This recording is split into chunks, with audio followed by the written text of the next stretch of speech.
নমস্কাৰ সকলোকে অন্যটি নতুন ভিডিঅ'লৈ পুনৰবাৰ মই সনিকা স্বাগতম জনাইছোঁ। আশা কৰিছোঁ আপোনালোক সকলো ভালে আছে, মোৰ বাৰু ভালে। আৰু আজি আমাৰ ডিপাৰ্টমেণ্টত আছে এখন নাট, চ' আমি তাৰ বাবে পূৰা ৰেডি হ'বলৈ গৈ আছোঁ। ভাবিছোঁ আপোনালোকৰ লগতো অকণমান দেখাওঁ কেনেকৈ আমি নাট ভাগ কৰিলোঁ। চ' ভিডিঅ'টো শেষলৈকে চাই থাকিব। চ' এইফালে আমি পূৰা একদম ড্ৰেছ আপত ওলাই মেলি ৰেডি। এয়া হৈছে আমাৰ কুশিকা আৰু এইটো হৈছে আমাৰ শংকৰ আৰু এয়া হৈছে আমাৰ সত্ৰীয়া। এইটো আমাৰ শংকৰ, এইটো কি মিউজিক। এয়া হৈছে আমাৰ কোন কবি আগনি দে ওলাইছ দে ভালকে। এইটো হৈছে আমাৰ শুক্লে। ভালকে বস্তু ভালকে অ'কে। আৰু এয়া আজি আমি কি লাগে তোক কি লাগে? ঐ শংকৰে এনেকুৱা পজ নিদিয়ে, ভালকে বজ। শংকৰে ভালকে বজিলেহে উঠাম। পজ দে নিজেহে কৈছো ভৰাই দিছে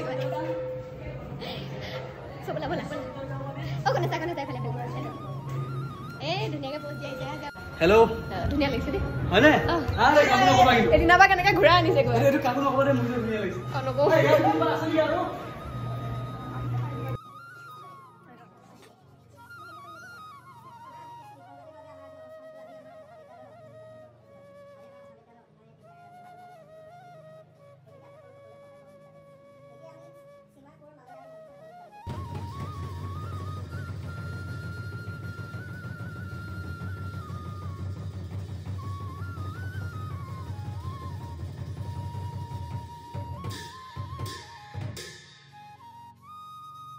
চ' ফাইনেলি বহুত সময় অপেক্ষাৰ মূৰত আমাৰ নাট ভাগ ষ্টাৰ্ট হৈ গ'ল এটি সত্ৰীয়া নৃত্যৰে। চ' চাই যাওক আপোনালোকে ভিডিঅ'টো।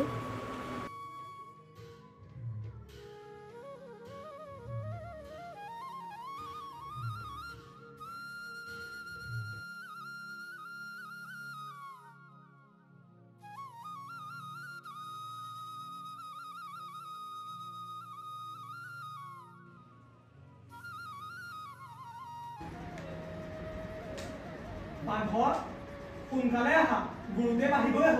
ব'লা ব'লা।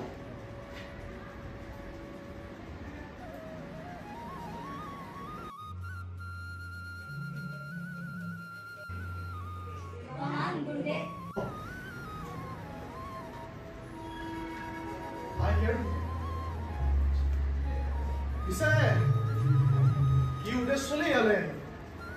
মোৰ নাতি শংকৰ 12 বছৰমান মোৰ লগতে থাকি ডাঙৰ দীঘল হ'ল। পিছে এতিয়া তাৰ ভৱিষ্যতক লৈহে বৰ চিন্তাত পৰিছোঁ। সেয়ে তোৰ ওচৰত আহিছোঁ, তই যি পাৰ যেনেকে পাৰ তাৰ কিবা এটা গতি লগাবি আৰু। এনেদৰেই বালক শংকৰে গুৰু মহেন্দ্ৰ কন্দলীৰ সান্নিধ্য লাভ কৰি তুলত শিক্ষা গ্ৰহণ কৰি জীৱন অতিবাহিত কৰিবলৈ ধৰিলে। আৰু তেনেকৈ এদিন এটি বিশেষ কামৰ মাধ্যমেৰে তেখেতে গুৰু মহেন্দ্ৰ কন্দলীদেৱক আশ্চৰ্যচকিত কৰি তুলিলে। যোৱাকালি তহঁতক মই নিজে যি পাৰোঁ দুফাঁকিমান ৰচি আনিব দিছিলোঁ, তহঁতে ৰচিছিলি নে? গুৰুদেৱ, মই এটি কবিতা ৰচিছিলোঁ। তই কবিতা ৰচিছিলি? দেচোন দে শুনা। কৰতল কমল কমল তল নয়ন ভৱ দব দহন গহন বন হয়। উত্তম উত্তম অতি উত্তম। বাছা, তইচোন লিখিবলৈ শিকিছিলি, ইফালে তই আকাৰ আৰু ইকাৰ কেইটালো নাজানো, তই কেনেকৈ লিখিলি বাছা? এজন গুৰুৱে শিষ্য অবিহনে জানো পূৰ্ণতা লাভ কৰিব পাৰে? জগতগুৰু শ্ৰীমন্ত শংকৰদেৱৰ বাবেও আৱশ্যক আছিল এজন প্ৰিয় শিষ্য হোৱা। তেওঁৰ ওচৰলৈ আহিছিল নিজৰ শাক্ত পন্থাৰ যুক্তি যুক্ততাৰে বৈষ্ণৱৰ নীতি খণ্ডন কৰা উদ্দেশ্যে এজন যুৱক।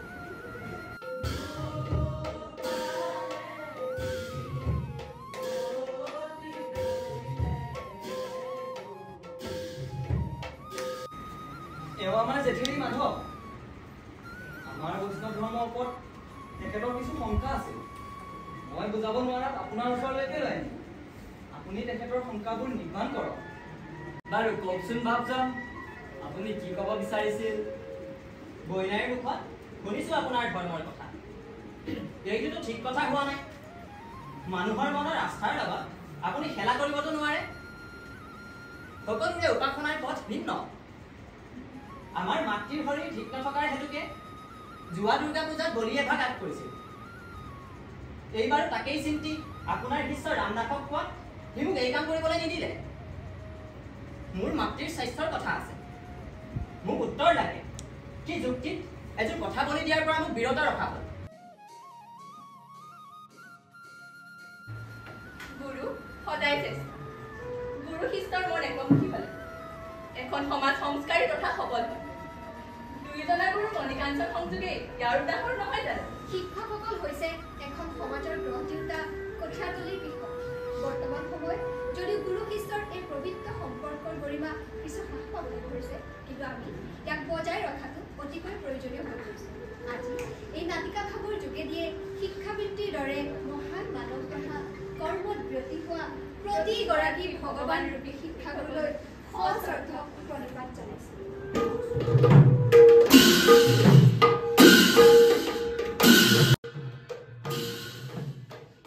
এনেদৰে আমাৰ নাটভাগৰ সামৰণি পৰিলে সেইদিনাখন যিহেতু গুৰুজনাৰ তিৰুভাৱ তিথি আছিল তাৰ উপলক্ষে দিহানাম পতা হৈছিলে ইমান ধুনীয়াকৈ নাম গাইছে আমি পিছে নাম নাগাই নোৱাৰিলোঁ পিছফালে বহি পূৰা আমিও চাপৰি বজাত লাগি গ'লোঁ বেলেগ এটা এনজয় কৰিলোঁ পিছে আপোনালোকে আমাৰ নাটভাগ চাই কেনেকুৱা পালে জনাবলৈ নাপাহৰিব যিহেতু আমি প্ৰথম চেষ্টা কৰিছোঁ গতিকে অলপমানটো ভুলভ্ৰান্তি হৈছেই আৰু ইয়াতে সৰু সৰু অলপমান ক্লিকহে দেখুওৱা হৈছে যিহেতু বহুত বেছি দীঘল আছিল গতিকে গোটেইখিনি দেখাব নোৱাৰিলোঁ ইয়াতে প্ৰসাদ খালোঁ আৰু তাৰপিছত আমিও ঘৰলৈ বুলি যাত্ৰা আৰম্ভ কৰিলোঁ দ্বিতীয় দিনাখন আছিলে শিক্ষক দিৱস পলমকৈ হ'লেও আপোনালোক প্ৰত্যেকগৰাকী শিক্ষাগুৰুলৈ মোৰ ফালৰ পৰা শ্ৰদ্ধা জনাইছোঁ আৰু তাৰপিছত আহিলোঁ মই এখন বিদ্যালয়লৈ আৰু ইয়াতে অলপমান কিবা কিবি ফাংচন পাতিছিলে সেইবোৰ চালোঁ লগতে মোক এটা সৰুকৈ অভিনয় কৰিবলৈ ক'লে চ' সেইটো মই কৰিলোঁ পিছে আপোনালোকে কেনেকুৱা পালে জনাবলৈ নাপাহৰিব দেই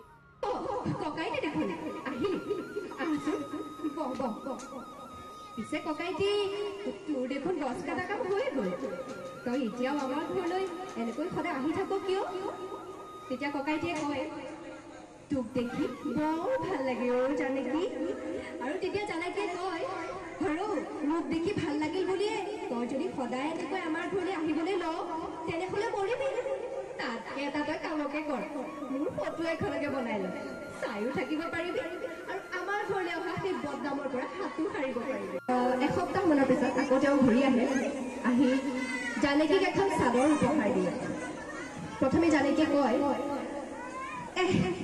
মোক নালাগে নেকি মইনো এইখনলৈ কি কৰিম তই ল তোৰ কামত আহিব তই যেতিয়া দিছই মই বৰ আলফুলি ৰাখিম দে আৰু তেনেকৈ যায়গৈ প্ৰায় 2 বছৰমানৰ পিছত পুনৰ আকৌ সেই লীলাকান্ত ঘূৰি আহে আৰু তেওঁ কয় চাদৰখন লাগে বুলি তেতিয়া জোনাকীয়ে সোধে ককাইটি চাদৰখন তোক কিয় লাগে তেতিয়া লীলাকান্তই কয় মই বিয়া কৰাই অনা মানুহজনী আৰু এই হেঁপাহৰ চাদৰখন একলগ কৰিবলৈ জানো ককাইটি তহঁত পঢ়া লিখা জনা মানুহবিলাকে কি কথা মেৰপাত লগাই কওঁ মই ধৰিবকে নোৱাৰো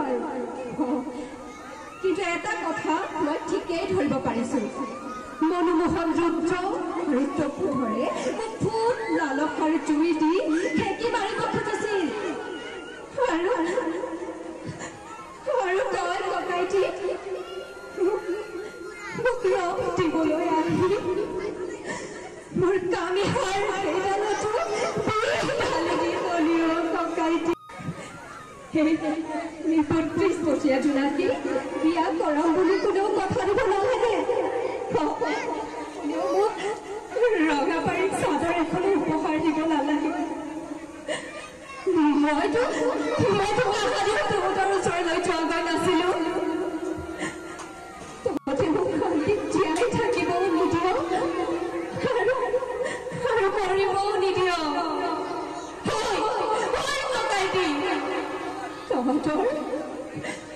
তহঁতৰ মন বিৰা সিমান বয়ান লগত